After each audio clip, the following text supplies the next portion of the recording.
Hello friends, welcome to Mu Lessons. Today our topic is on electromagnetism.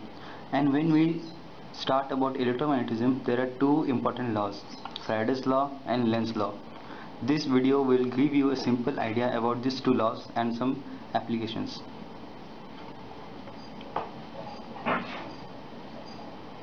First we'll talk about the induction effects.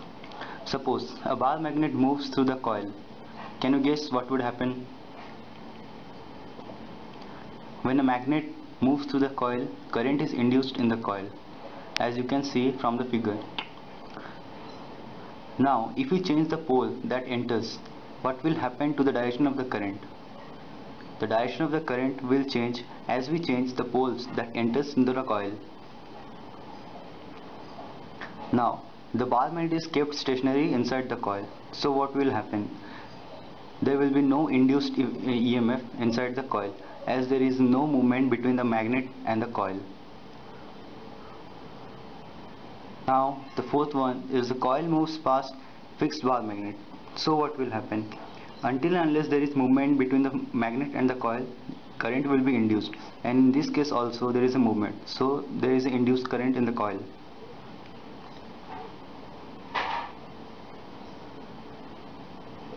Now we'll talk about induction effects from currents. You can see a loop B and a loop A connected to a source. Now the switch is closed or open.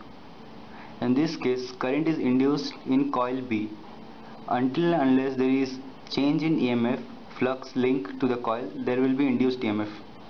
Suppose a steady current flows in coil A, then what will happen? No current will be induced in coil B because there is a steady flow of current and the rate of change of flux is constant. So what we conclude from this? A current is induced in a loop whenever there is a change in magnetic field through it. Loop moves through a magnetic field. So the main point is, how do we quantify these things? How do we measure these things? We measure it by the Faraday's law. It is a very famous law we have learned. In this case, we have to define the flux of the magnetic field. You people are already aware of what is flux, what is magnetic field, what is closed surface, open surface, etc. So this is a surface. You can see ds is the normal to the surface and B is the magnetic flux linking to the surface. So in this case, phi is given as integration of line integration of magnetic field into ds. So how can we define the Faraday's law? The induced EMF in a circuit is determined by the rate of change of magnetic flux through that circuit, and this is known as the famous Faraday's law. Also, we know that E equals to minus d phi by dt. This d phi by dt is the rate of change of flux which gives induced current and hence an induced EMF.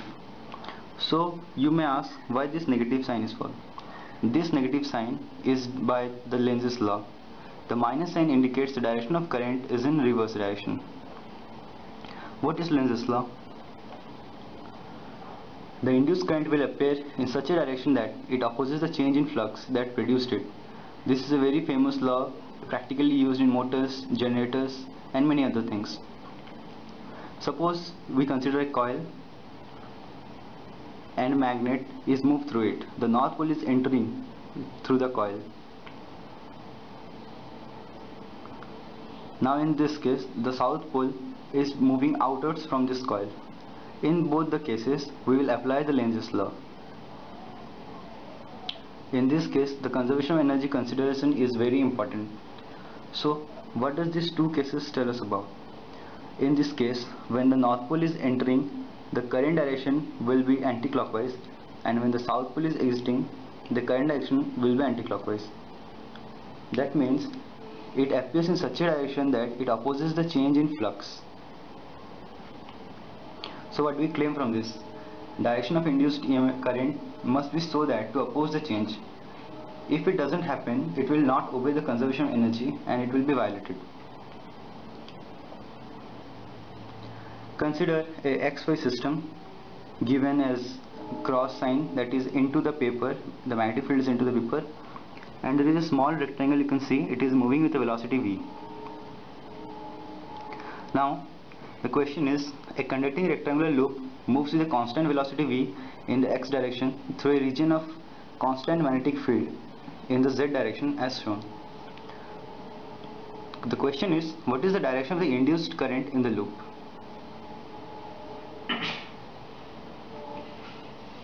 You are given with three options: anti-clockwise, clockwise, and no induced current. Can you guess what can be the answer? Definitely this. Now let us keep it to the point again. A conducting rectangular loop moves with constant velocity v in the negative y direction, and the constant current I flows in the positive direction of as shown. So in this case, what is the direction of induced current in the loop? The options are same: anti-clockwise, clockwise, and no induced current.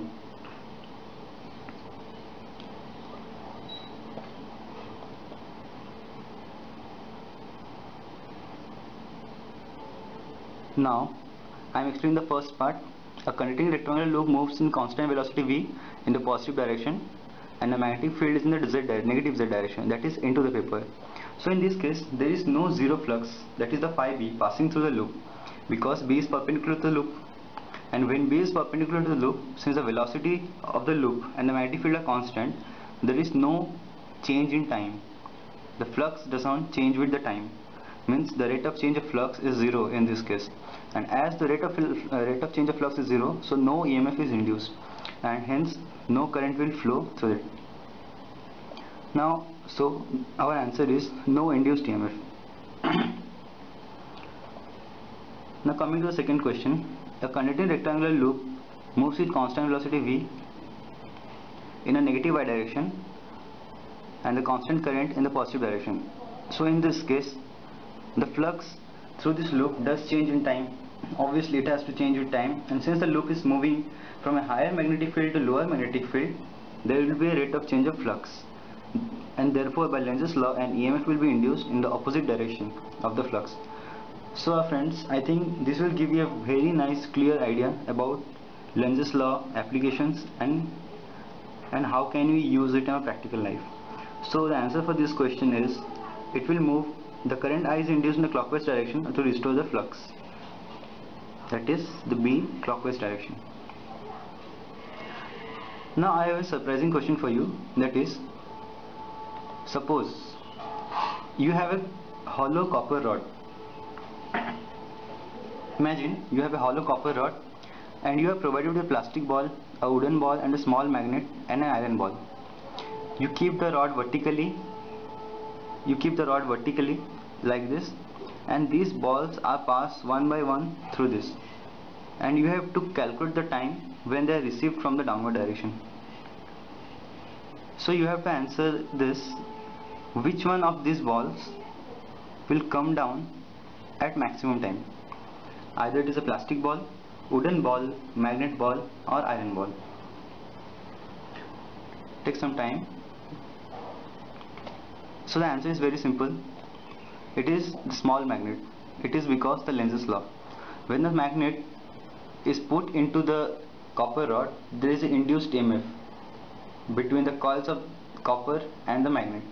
So by the Lenz's law, it opposes its motion, and hence the magnet comes down very slowly as compared to the plastic ball, wooden ball, or iron ball.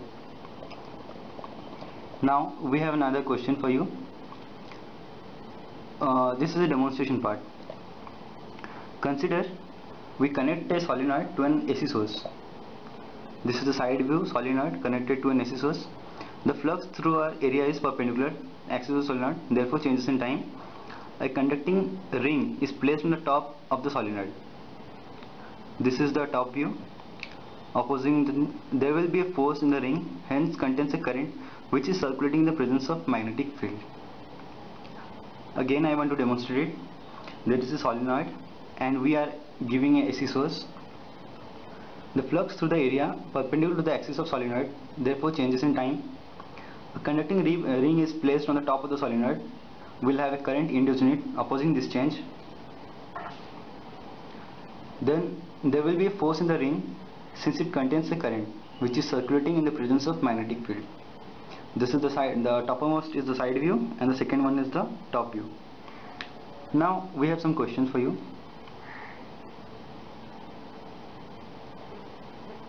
Let us predict the results of the variants of the electromagnetic demo which we have observed. Suppose two aluminum rings are placed in that demo. Ring 2 is identical to ring 1 except that it has a small slit as shown here. Let F1 be the ring, F1 be the force on the ring 1 and F2 be the force on ring 2. So you have to answer in this way. Either the force F1 is greater than F2 or both are equal, or F2 is greater than F1 if two aluminum rings are placed in this demo. When you take some time reading this, I have another question for you. Suppose these two identically shaped rings are used in demo, but one is copper and one is aluminum. Definitely they both differ in their resistivity. So now in this case you have to tell if F1 is greater than F2, both are equal, or F2 is greater than F1. Now we should reveal the answers now. In this case, the first question, two aluminum rings are used in the demo. The key here to realize exactly is how force on the ring is produced. You can easily identify how the force on the ring is produced. The force is exerted on the ring because the current is flowing in the ring, and the ring is located on the magnetic field with a component perpendicular to the current as seen in the demo. So for this case, the EMF induced in ring 2 is equal to ring 1.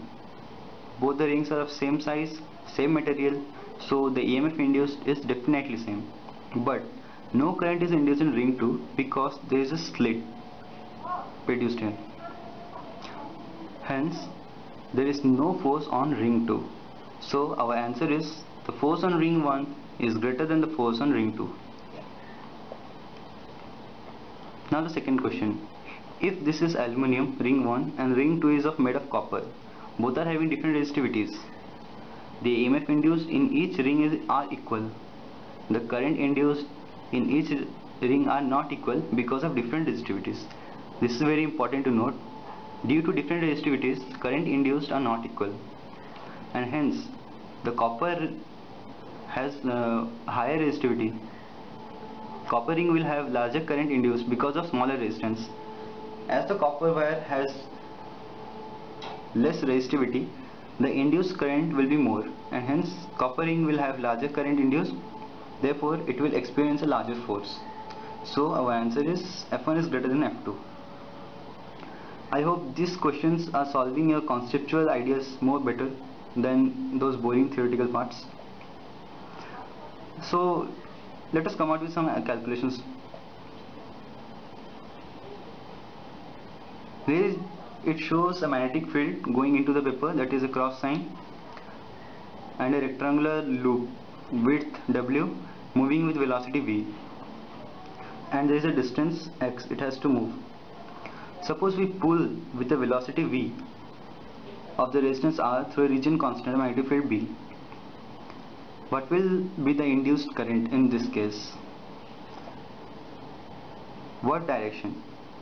Obviously the direction, there will be no doubt about directions.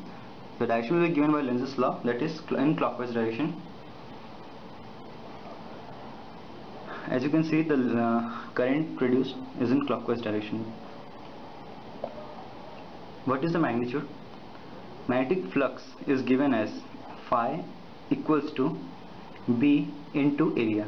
We know that this phi is equals to B into area, and area is given as W into X. Now by Faraday's law, E equals to minus d phi by dt, and hence we get it as WB dx by dt, the distance it has to move, dx by dt, WBV, that is equals to current equals to net EMF by resistance, hence WBV by R. Now the energy conservation part. From the previous calculation we got the current equals to WBV by resistance R. The induced current gives rise to the net magnetic force F on the loop which opposes the motion. You can see there are two forces given as on upward direction and another in downward direction.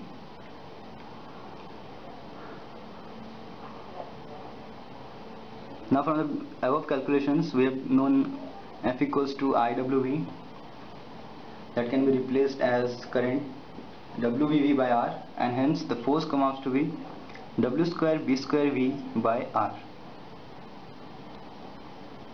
This is a very important formula. Now in this case, opposite force to move the loop with velocity V, agent does work at rate P, where P, now we have to calculate the power. So when a force is applied F and an object moves with velocity V, from general kinetics we know power equals to Fv, and that is given as W square B square V square by R.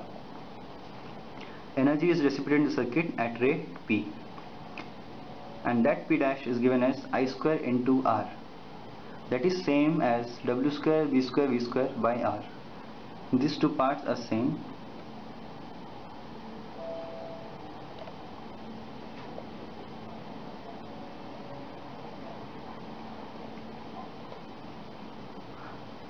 Now again some interesting questions.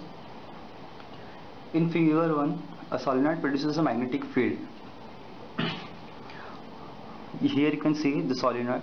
There is a ring and there are two bulbs attached here. An induced EMF is established, a conducting loop surrounding the solenoid, and this EMF light bulbs A and B. Suppose the 2 points P and Q are short circuited. So after the short circuit is inserted, what will happen? We have 6 options. A goes out, B gets brighter, B goes out, A gets brighter, A goes out, B is dimmer, B goes out, A is dimmer, both of goes out, and none of the above. You can take some time. The correct answer is bulb B goes out and bulb A goes out and bulb B gets brighter. It is because the part A has been short circuited, and as current flows in the shortest resistance path, the current doesn't flow through bulb B A, and all of the current flows through B, making it more brighter. This part has been short circuited, so no current across A, and all of the current flows through B, and hence the B get brighter. Now the question, look at this picture. There's a loop, a rectangular rod is moving with velocity v, and the magnetic field direction is in this direction. Is there an induced current in the circuit? If yes, then what is the reason you can think about? The answer is no, because the magnetic field is constant, hence the rate of change of flux does not change in this case, and so we don't get any induced EMF, and hence we don't get any induced current. Again an interesting question. A square loop of copper is made to move through this magnetic field, and during its motion we have to identify these forces in this way. Here the forces F1, F2, F3, F4 respectively. So which of these options would be correct?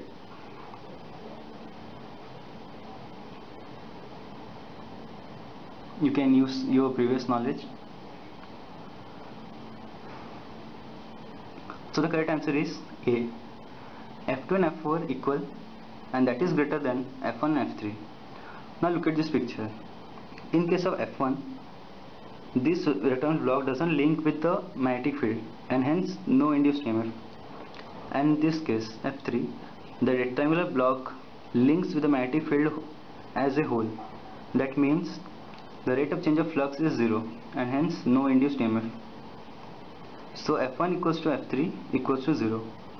Now in both the cases like F2 and F4, there is some rate of change of flux, and hence that is they are equal and greater than F1 and F3. A current carrying wire is pulled away from a conducting loop in the direction shown. As the wire is moving, is there a clockwise current around the loop, or a counterclockwise current, or no current?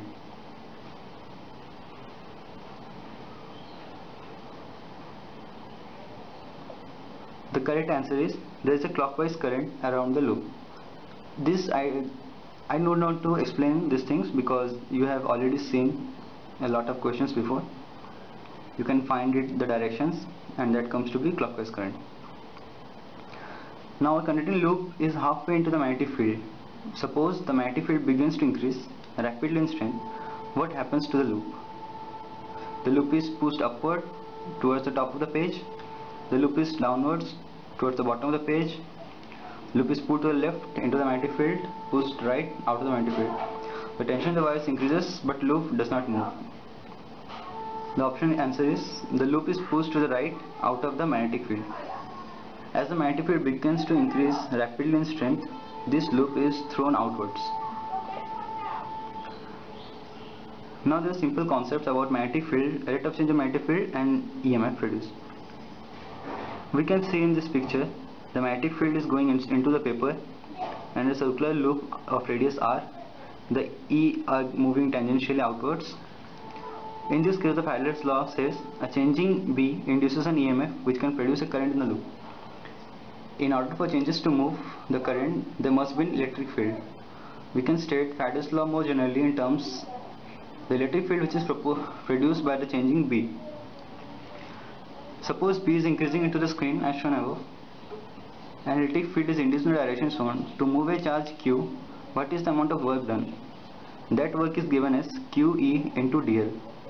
The net amount of charge into the electric field in which it wants to move, and dl, the distance it has to move. We can also find it by E equals to W by Q. Now putting these two equations, we get a very good formula, that is EMF equals to line integration of E dot dl. Therefore Faraday's law can be written in terms of the fields like E equals to minus d phi by dt, and this E equals to integration of E dl. So integration of E dl equals to minus d phi by dt. Note that this EMF is 0 for E fields generated by the charges at rest. In rest condition, the EMF is 0. Consequently, there is no potential function corresponding to these induced fields.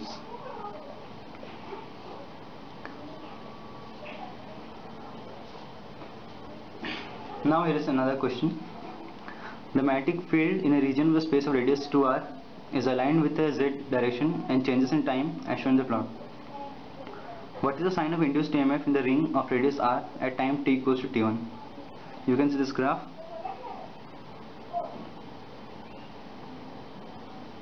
What is the relation between the magnitudes of the EMF fields ER and the radius r and E2r at radius 2r? Here are the options.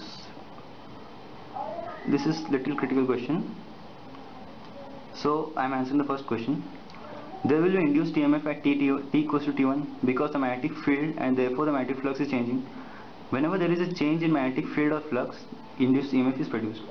It makes no difference at t1 also. The magnetic field happens to be equal to 0. The magnetic field is increasing at t equals to t1.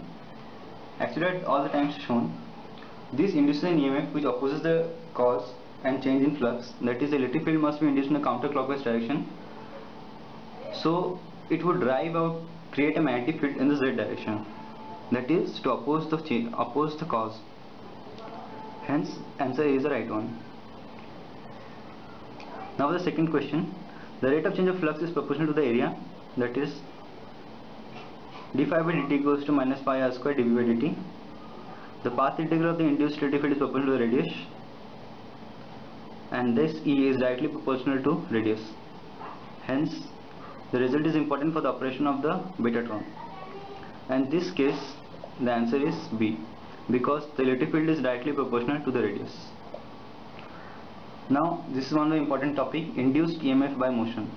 This is the application part of Faraday's law and Lenz's law. Suppose a rod is moving in B field, that is the magnetic field. Considering a metal rod moving in a magnetic field, the free charges in the rod will experience a force given by, you have read in the book, that is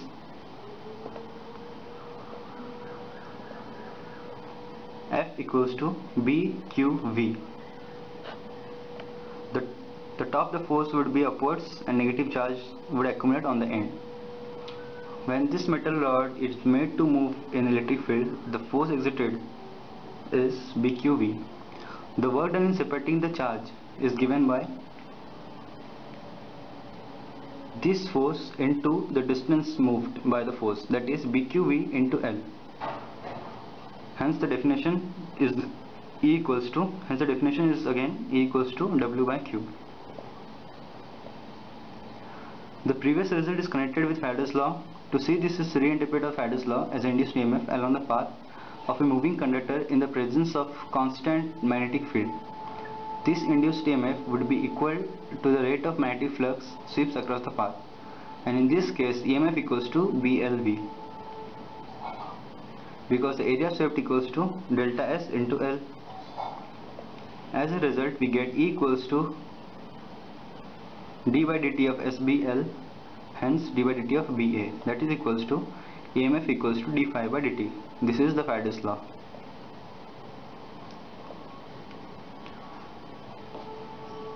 Now we have electric generators and motors in our real life which have the applications of both of this law. Consider a loop of wire in a constant magnetic field. If you rotate the loop, the flux through cross-sectional will change. You can see the direction of B is upwards and the loop has to move in this direction. Phi equals to BA in this case, and the loop has to move in clockwise direction. In this case the phi is BA cos theta. By Faraday's law, an induced EMF will be generated. This induced EMF is given as minus d phi by dt, and this negative sign is well known by you. It's by Lenz's law. The converse is also true, that if we run a current through the wire, then torque will be exerted on the loop, making it a turn, and this is the application of electric motor.